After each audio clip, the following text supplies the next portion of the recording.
welcome to Yoga with Rana. We're going to do a real short sequence opening up the hips today. So go ahead and grab your mat, lay it out, and let's get started. So to start today, we're going to start out with Baddha Konasana. So for Baddha Konasana, it's pretty easy. We want to be pretty gentle with the body.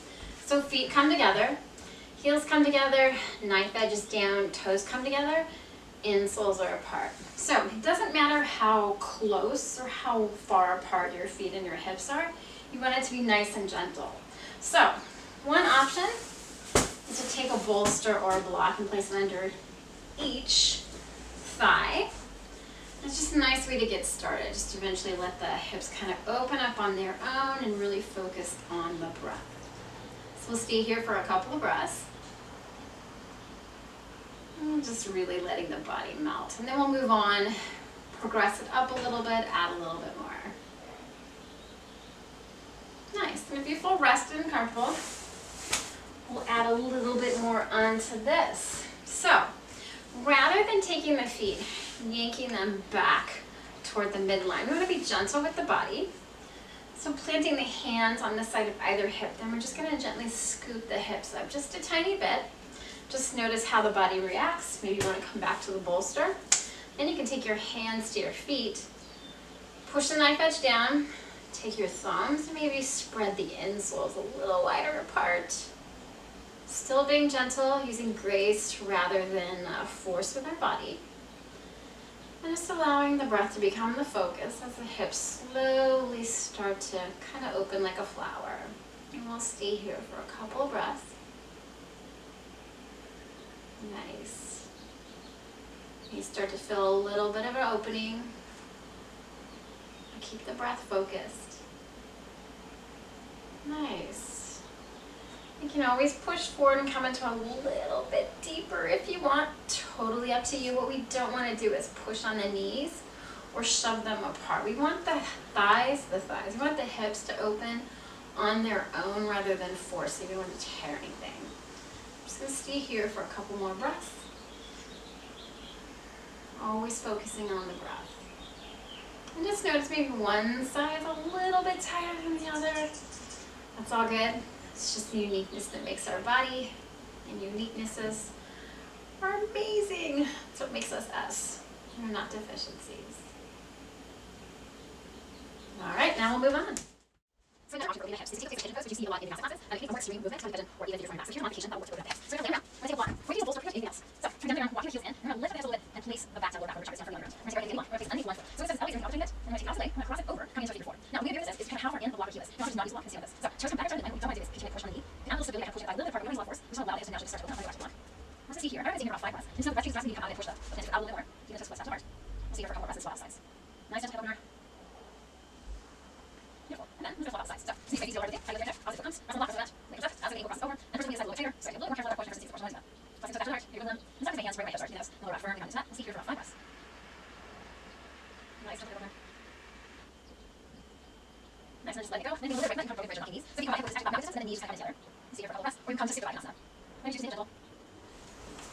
This hip opener is a wide-legged straddle.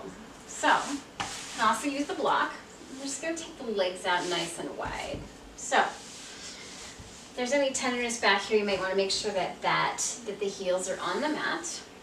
And we're going to use all that flesh that's underneath there. We're going to make sure it stays right there. That's actually protecting the attachments in the back. We want to make sure that we're able to keep those attachments. So, really rooting down, shoulders over hips. And then toes kind of wiggle. You can flex them back toward your heart. It totally depends on you. And what we're going to do, and I personally am going to place the block out in front of me. Take a deep inhale, heart comes open. On the exhale, we're going to hinge from the hips. So we're going to lead with the heart rather than dumping through the head. Hands can come out. You can gently walk yourself out. So, block comes in handy here. Just place the forearms down. You can just stay here for a couple of breaths. You can go a little bit farther. You can do whatever feels good, but just remember, use grace rather than force. And we're just gently starting to open up the hips. There's also a nice stretch, probably all the way down the legs, depending on your body. We'll stay here for about 5 breaths. And just letting the body ease into it. Always using the breath. That's our bestie whenever we're doing yoga. Nice. Now I'm feeling a little bit looser. I'm going to drop this out in front of me. Maybe try and drop the head down. Maybe come to a different length with the block. You can always flex the toes back toward your heart. You can always keep a little bend in the knee or straighten it. Just find what works in your body and just know that everybody's body is different. Today may be different than tomorrow. Just be open to everything your body has to offer. And then we're just going to come up on spider fingers, walk it back, lead with the heart, and then just release. Maybe wiggle the legs, maybe come into one of those other variations. So we're going to do a balance / hip opener. So in this is we're tree pose. So feet are rooted down. Pick one side that you want to use first, and then really root down through the planted foot. We're going to take the outside foot, and either drop it the inside of the ankle, draw it to the shin, completely avoid the knees, or lift it all the way up. So now you really want to root down through the standing foot. Find a spot you can focus on your drishti. Send all your breath and energy there. And once you've found that steadiness and ease, think about opening the knee up, opening the hips up while we balance. We'll stay here for 5 breaths. Just know that the waving, that's your body working. Sometimes a little bit more dramatic than others. Nice, and we'll just stay here for about 3 more breaths, finding that steadiness and ease. Maybe bring a smile to our face. Beautiful, and then just let it go. Maybe walk it out. That's a lot on that one ankle, that one foot. We just want to be patient with the body. And then we'll just switch it out. Really rooting down through the opposite leg, opposite foot, ankle, shin, not the knees.